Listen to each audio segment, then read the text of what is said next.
Servus, Glück auf und herzlich willkommen zu einem weiteren FC Bayern Talk. Ja Leute, wie gestern vermeldet wurde, haben wir Dayot Upamecano verpflichtet. Auch wenn Leipzig davon noch nichts weiß. Er hat eine Ausstiegsklausel, glaube 42 Millionen. Zumindest ist das, was man hört. Was wohl auch sein Berater im Doppelpass gesagt hat. Und wir sind uns mit dem Spieler einig. Keine Ahnung, ich weiß nicht, ob Verträge unterschrieben sind, aber auf jeden Fall hat Brazzo die ganze Geschichte ja bestätigt. Ja, von daher würde ich sagen, bye bye Alaba. Tschüssi. Und willkommen Dayot Upamecano. Wir werden uns jetzt gleich mal ein bisschen was anschauen zu Dayot Upamecano. Das ist so ein 10-Minuten-Video, wo ich gerade schon mal so ein bisschen reingeguckt habe, wo man ja einfach mal sieht, was für eine Art Spieler er ist. Ich persönlich habe relativ wenig von Leipzig gesehen, mal ein Champions League-Spiel, ja, aber ich bin jetzt nicht so der Interessierte, der irgendwie die Zeit hat, sich irgendwie andere Mannschaften großartig anzuschauen. Von daher ist es für mich ganz interessant. Ich habe mir schon ein bisschen was angeguckt und ich kann nur sagen, mega. Passt eigentlich perfekt zu unserer Spielweise, was ich gesehen habe. Also ja, wir werden das Ganze auch ein bisschen mit dem Alaba vergleichen. Ja, obwohl man sagen muss, dass das nicht ganz fair ist. Also Upamecano ist ein Innenverteidiger, ja. Was der Alaba nicht ist, was wir gleich sehen werden, hat nichts mit dem Alaba zu tun. Also, wenn wir das mal einfach vergleichen. Ich würde sagen, wir starten einfach mal. Ich verlinke euch das Video, das Originalvideo gerne in meiner Videobeschreibung. Ich werde ein bisschen was labern. Will ich noch ein bisschen was zum Alaba sagen und sowas. Ich will das einfach mal nebenbei ohne Ton laufen lassen, damit ihr einfach mal einen Eindruck von dem Spieler Upamecano bekommt, genauso ja wie ich. Ja. Wie gesagt, ich habe es mir schon angeguckt, fast bis zum Ende, nicht ganz zum Ende, aber da sieht man einfach mal, ja. Lasst das einfach ein bisschen auf euch wirken. Ich möchte noch ein paar Worte zum Alaba sagen. Was der Rummenigge gesagt hat, trifft es ganz gut. Wenn der Alaba bei uns geblieben wäre, hätte er ein Abschiedsspiel gekriegt. Nochmal, ihr könnt euch gerne das Video angucken, was ich zum Alaba-Thema gemacht habe, weil ich auch viel so in der letzten Zeit gelesen habe und vieles so von irgendwelchen neutralen Leuten. Vielleicht da nochmal 2, 3 abschließende Sätze zum Alaba. Es ist ja völlig okay, wenn man nach der langen Zeit, wie man im Verein ist, sagt, man möchte den Verein gerne verlassen, man möchte nochmal ins Ausland gehen, man möchte nochmal nach Spanien, weil das ein Traum von jemandem ist. Wenn man das so kommuniziert, ist doch alles gut. Ja, da wäre doch keiner böse drum. Könnte jeder vollkommen verstehen, aber man könnte es auch verstehen, dass man dann sagt, ja, ist jetzt vielleicht kurzfristig irgendwie gereift und ich lasse den Vertrag auslaufen und gehe dann ablösefrei. Obwohl das schon grenzwertig ist, finde ich, für einen Spieler, der so lange im Verein ist, der weiß ja genau, wenn er den Vertrag auslaufen lässt. Es ist ja nicht so, dass dann keine Ablöse fließt. Also es fließt an uns keine Ablöse, aber natürlich an den Spieler. Der Spieler zieht sich locker 20, wahrscheinlich mit Berater 30 Mille wird Alaba kosten. Definitiv, ja, allein Handgeld. Kann man drüber streiten, ja, wenn man das halt irgendwie klar kommuniziert hätte, aber dann wäre es halt gar nicht so weit gekommen, so wie es bei Thiago auch war, Leute. Der war nicht so lange im Verein. Er hat gesagt, ja, ich möchte einfach nochmal was anderes erleben. Ja, und das ist doch gut. Hat doch jeder Verständnis für. Klar, so hat es uns wehgetan. Ist es schade drum. Aber das ist der Weg. Aber ich kann doch nicht sagen, als verdienter Spieler, ich erfahre keine Wertschätzung. Ja, 17 Millionen reichen mir nicht. Ich meine, was ihr aktuell lest, wenn ihr euch ein bisschen damit mal beschäftigt, wenn selbst ein FC Chelsea mit Abramovic sagt, der Alaba ist uns zu teuer. Ja, ich denke, das unterstützt doch nur den Fakt, den unser Verein da sagt. Ja, und ich finde es sehr gut, dass unser Verein nicht jedes Scheiße mitmacht, erst recht zu Corona-Zeiten. Deswegen war ich auch beim Upamecano-Transfer ein bisschen skeptisch, ob wir die 42 Millionen da zahlen, aber so wie es aussieht, zahlen wir die. Ja, dann wäre das okay gewesen, auf Alaba bezogen. Ja, aber er hat genau den anderen Weg gemacht. Er hat die Ausreden erfunden und von Wertschätzung gelabert und dabei geht es ihm nur um Kohle. Und das ist Fakt. War allein daran Fakt, wo er den Berater eingestellt hat. Da bin ich ganz beim Uli, was er im Doppelpass gesagt hat. Und damit möchte ich die Akte Alaba auch schließen. Beim FC Bayern. Wie gesagt, ich finde es schade, dass er so einen Abgang hinlegt. Aber wie der Rummenigge auch sagte, ja, er wird fair verabschiedet. Er spielt ja auch noch. Ich würde ihn nicht mehr spielen lassen. Er zeigt für mich aktuell keine Leistungen, die das berechtigen, dass er spielt. Zumindest nicht in der Innenverteidigung, ja. Gerne, meinetwegen im defensiven Mittelfeld, obwohl er da auch dem Rocker den Platz wegnimmt. Was ich dann schade fände. Oder gerne als linker Verteidiger. Also für mich ist Alaba sportlich gesehen kein Verlust, um das mal rund zu machen. Menschlich wahrscheinlich sehr, ja. Ist sehr anerkannt in der Mannschaft. Hat auch immer gute Laune und sowas. Ich denke, menschlich wird er uns fehlen.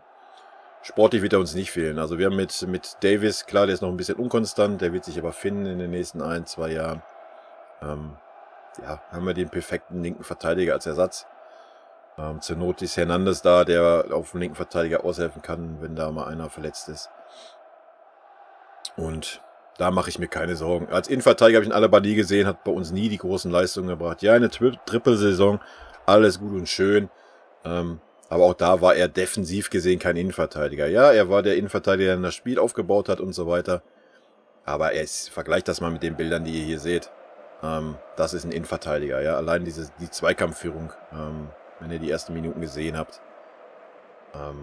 Ja. So führt man Zweikämpfe und läuft nicht nur nebenher und wartet ab und sonst irgendwas. Ja, was der Alaba halt macht. Und auch dieses schlechte Stellungsspiel. Klar, hat er auch seine schlechten Phasen, Upamecano und so weiter. Aber jetzt guckt euch das an, was er zu leisten imstande ist. Und ja, dann stellt euch noch vor, dass er nochmal den nächsten Schritt bei uns geht. Ja, dann hast du mit den 42 Millionen alles richtig gemacht. Ist eine Menge Geld, gerade zu Corona-Zeiten. Logisch. Aber ich denke, gerade so wie Hansi Flick spielen möchte auch, ja, wenn man halt sieht, auch wie schnell er ist und ja, man sieht das oft genug, wenn Leipzig halt aufrückt, was er dann da noch wegholt, ja. Deswegen denke ich, wird das perfekt bei uns reinpassen. Ich bin ein bisschen gespannt, wie es dann weitergeht mit Boateng. Ich denke mal, wir werden Boateng ein Angebot machen. Er hat eine gute Saison gespielt bisher. Hat natürlich jetzt irgendwie da ein bisschen private Probleme oder ein bisschen viel. Da muss man mal abwarten, wie ihn das belastet oder nicht belastet. Aber ich denke mal, er wird nochmal ein Angebot kriegen für ein Jahr mit stark reduziertem Gehalt. Ob er sich darauf dann einlässt, das wird seine Entscheidung sein, denke ich. Ich denke, das war auch, was die Verantwortlichen meinten mit, wir müssen erstmal abwarten, wir müssen erstmal gucken, wie es weitergeht. Jetzt haben wir Upamecano, von daher haben wir mit dem Süle und einen Hernandez, zur Not ein Pavard, der noch Innenverteidiger spielt. Wir haben noch das französische Talent Niangsu.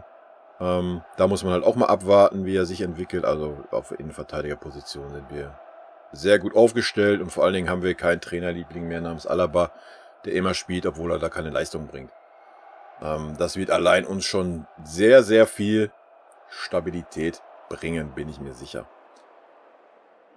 Ja, wie ich schon sagte, ich denke, der Boateng wird ein Angebot bekommen. Ich finde, er hat es gut gemacht. Er war der konstanteste auch diese Saison.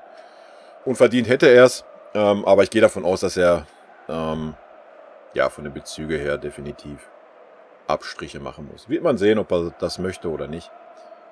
Oder, ja, andere Möglichkeit ist, wir verlängern nicht mit dem Boateng. Wer weiß. Ich bin gespannt.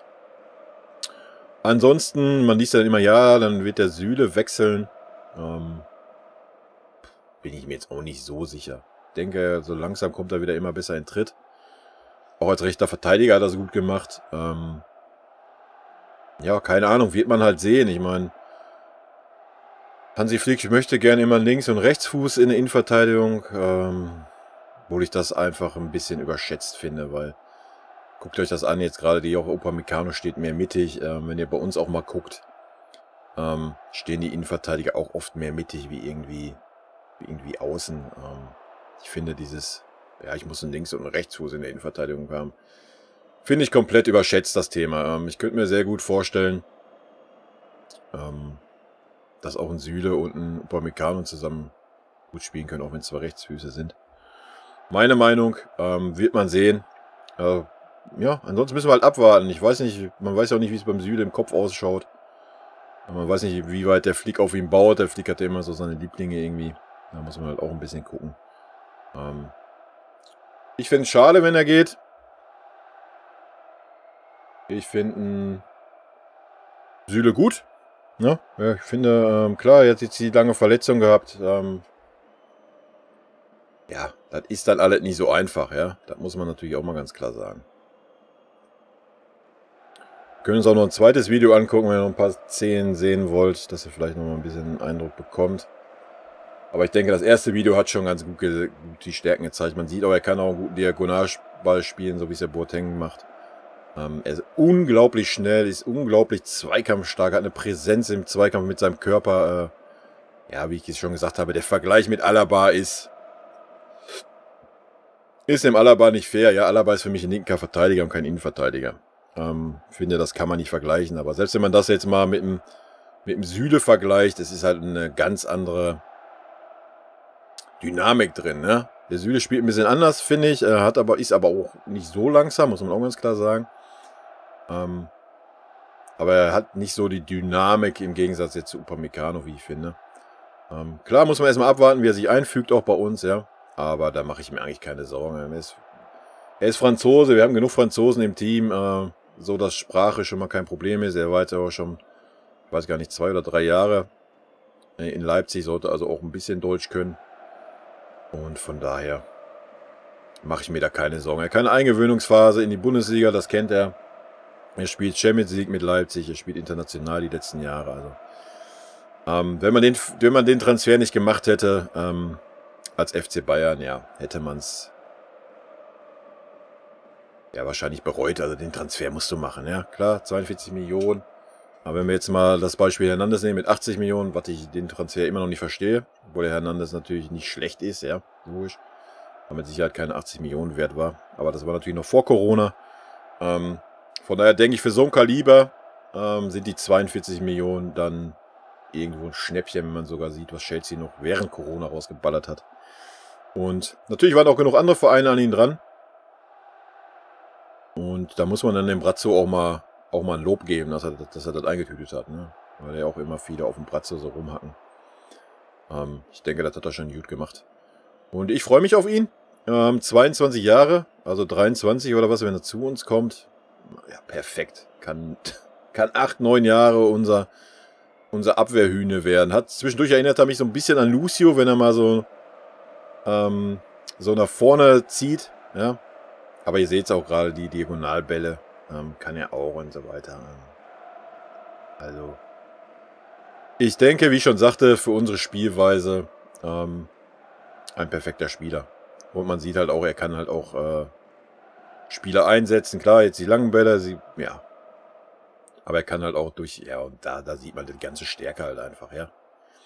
Da musst du halt keine Angst haben, wenn da irgendwie ein Haaland oder sowas, der ein bulliger Stürmer ist. Weil man hat es ja auch gesehen, wenn gegen Levi und sowas war Upamecano jetzt auch nicht so schlecht.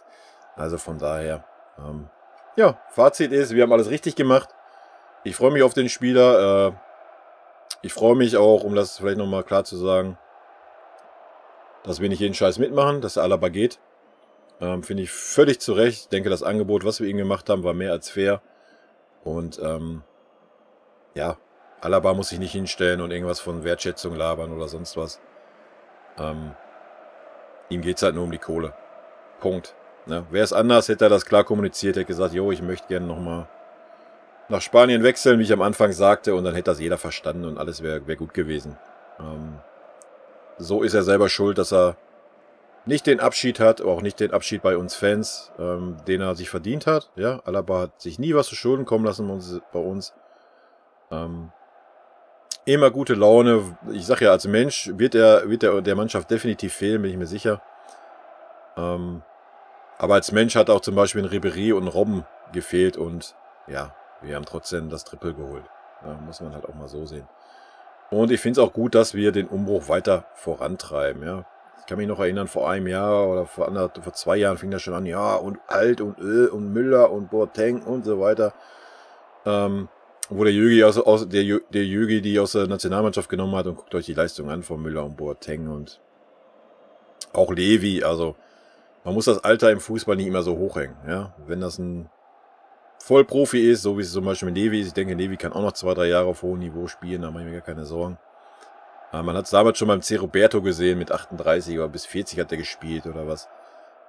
Oder auch Neuer, also Neuer ist Torwart, der kann, wenn er, guckt euch einen Buffon an, da kann es auch noch mit 40 zwischen den Pfosten stehen.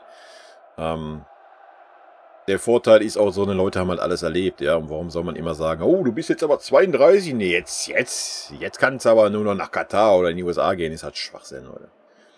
Wenn die Leute noch fit sind, ne, es kommt ja immer mal drauf an, wie man seinen Körper behandelt und wie man lebt als Profi und so weiter. Und Müller, der eh keine Muskeln hat, ja, der schnellste war eh noch nie, er ist nun mal kein Spieler für die Außen. Ja, mache ich mir auch keine Sorgen. Denke mal, da wird noch einiges gehen. Denke mal, Müller wird mit dir auch noch 2 Jahre bei uns spielen. Muss man alles mal abwarten. Wie gesagt, ich finde es gut. Wir haben einen jungen Innenverteidiger, der schon sehr viel Erfahrung hat. Ja, das muss man halt auch einfach sehen. Durch die Bundesliga, durch die internationale Geschäft bei Leipzig. Das ist ja nicht so, dass der keine Erfahrung hat. Ja, das ist halt so ein bisschen der Unterschied zu einem Niang, der 18 ist. Aber der kann natürlich bei uns die Erfahrung sammeln, warum nicht? Ja, Leute, das ist meine Meinung. Ich bin froh, dass er kommt. Ich bin froh, dass er Alaba geht. Ich hätte den Alaba nicht noch eine Saison in der Innenverteidigung bei uns ertragen. Ich weiß nicht, was der Hansi da an ihm findet. Aber das Thema habe ich ja schon in jedem Video angesprochen. Ich werde es auch bis zum Ende der Saison in jedem weiteren Video ansprechen, wo der Alaba in der Innenverteidigung spielt. Weil er ist halt einfach kein Innenverteidiger, Leute. Wenn ihr das seht, vergleicht das hier. Ihr seht es gut. Das ist, wie gesagt, das ist kein fairer Vergleich. Das ist halt schon eine Maschine, der Upamecano. Aber das ist ein Innenverteidiger. Und nicht das, was der Alaba spielt. Punkt. Gut, wie lange geht das hier noch? 4 Minuten. Ja, will ich noch 4 Minuten was zu erzählen? Wahrscheinlich nicht. Aber wir können uns ja einfach ein bisschen das Video angucken. Ich habe soweit alles gesagt, denke ich. Ja, dass der Abschied so ist beim Alaba ist schade. Aber das hat er sich selber ausgesucht und nicht der Verein oder wir Fans. Ja, das muss man auch so sagen.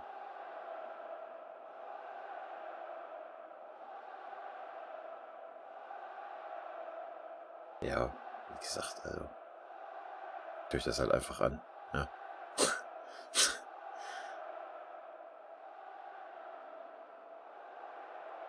Ja, und das meine ich, da erinnert er so ein bisschen an Lucio manchmal, ne? So Kopf durch die Wand, ab nach vorne, wenn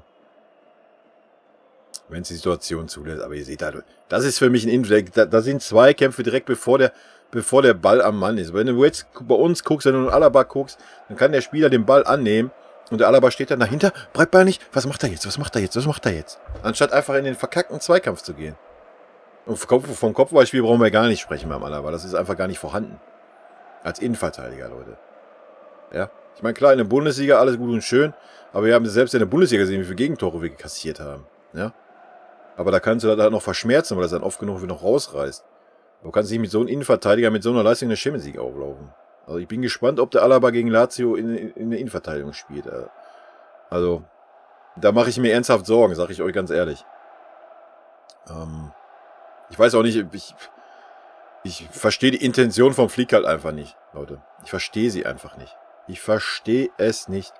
Wenn die Leistung da wäre, würde ich es ja alles noch nachvollziehen. Dass man dann sagt, ja, ich mag ihn menschlich, Leistung stimmt, dann lasse ich ihn da spielen.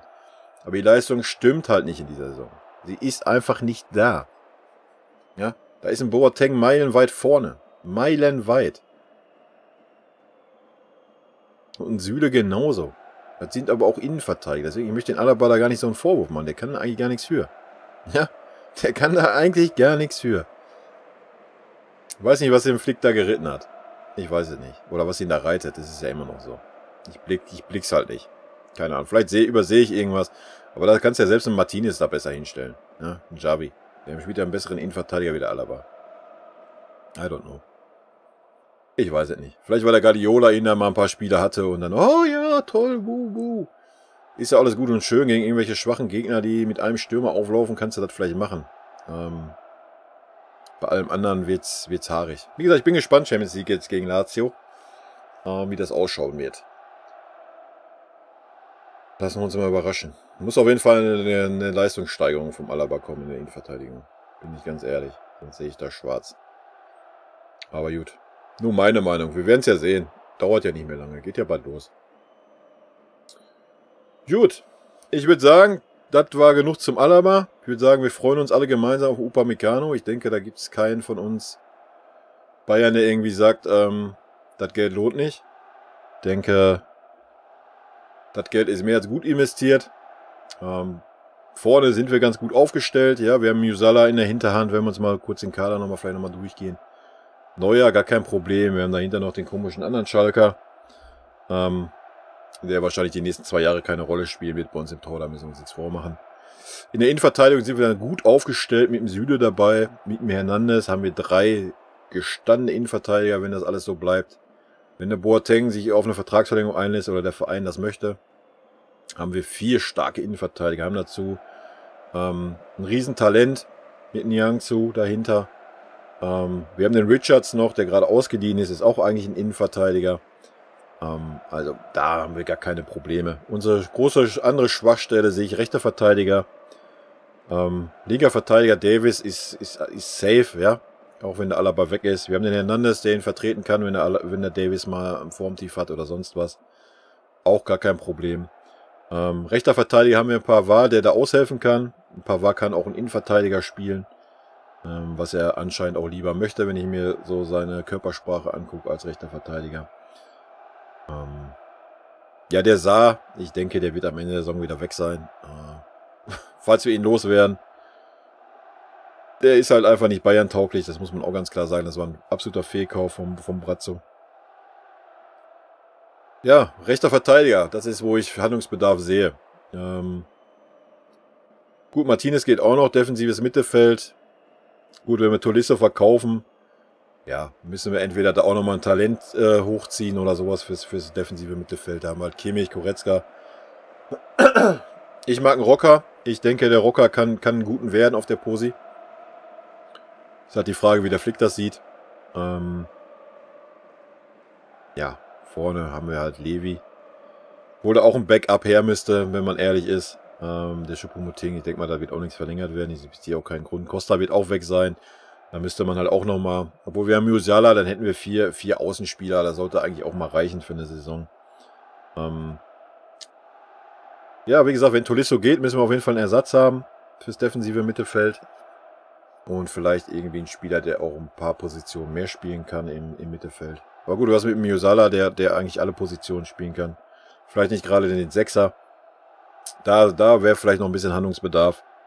Wenn Tolisso bleibt, aber sind wir da auch gut aufgestellt. Und wenn er mal seine Form wiederfindet, ja, mache ich mir da auch keine Sorgen. Ich sehe den Kader sehr gut aufgestellt, auch wenn dann jetzt Choupo-Moting und Costa, die wir ausgeliehen haben, weggehen werden.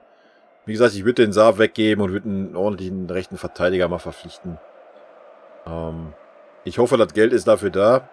Oder das Geld wird da sein, aber ob man dieses Signal senden möchte während Corona, keine Ahnung. Aber das wäre so mein Wunsch. Nochmal einen rechten Verteidiger und einen Stürmer-Backup. Ja. Bin gespannt, ob da nochmal was mit Hoffenheim läuft. Gab es ja ein paar Gerüchte. Mal schauen. Ansonsten habe ich es halt nicht verstanden, dass man vor der Saison nicht bei Mandzukic zugeschlagen hat. Vielleicht ist da irgendwas vorgefallen, wo er uns verlassen hat. Ich weiß es nicht. Aber ansonsten, Mannschuh wäre natürlich auch eine Riesenbereicherung gewesen. Wenn der Levi halt ausfällt, ja, dann kannst du knicken. Ja? Wir haben den Zirkzee auch noch weggegeben. Also da muss sich auch ein Choupo-Moting da vorne verlassen, Leute. Puh. Da kriegt das Grauen. Ja? Also wir müssen alle die Daumen drücken, dass in Levi nichts passiert. Da sehe ich Handlungsbedarf, rechter Verteidiger, Stürmer, Backup. Und sollte der Tolisso gehen, definitiv nochmal einen defensiven Mittelfeldspieler. Und ansonsten sehe ich unseren Kader gut aufgestellt, was Transfers anbelangt für die nächste Saison. Gut, das soll es gewesen sein. Ich freue mich auf den Upamecano. Rot-weiße Grüße gehen raus. Ich hoffe, ihr auch. Lasst mir gerne eure Meinung da. In diesem Sinne, haut rein. Bis Dienstag. Tschüssi.